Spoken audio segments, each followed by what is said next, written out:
Salam dəyərli izləyicilər, 28 dekabr 2025-ci il Azərbaycanda məhkəmə hakimi videosuna görə işdən azad edilib.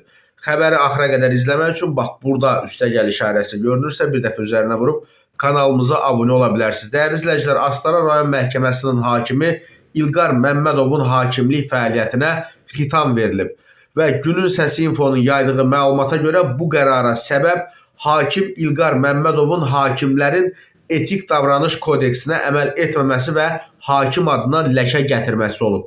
Belə ki, özünə yeni bahalı avtomobil alan hakim dolu yağışı zamanı avtomobilinin dam örtüyünü qorumaq üçün hakim mantiyasını onun üzərinə sərib. Yəni hakimlərin üzərindəki geyimi bahalı maşınının üzərinə sərib.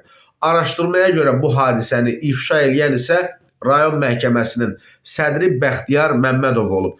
Bildirilir ki, İlqar Məmmədovun ifşasına səbəb olan bu olayın foto, video görüntüləri məhz Bəxtiyar Məmmədov tərəfindən Məhkəmə Hüquq Şurasının sədri İnam Kərimova ötürülüb və bundan sonra onun hakim kimi səlahiyyətlərinə xitam verilib. Məhkəmə Hüquq Şurasından İlqar Məmmədovun hakimlik səlahiyyətinə xitam verilməsi barədə məlumatı təsdiqləyiblər.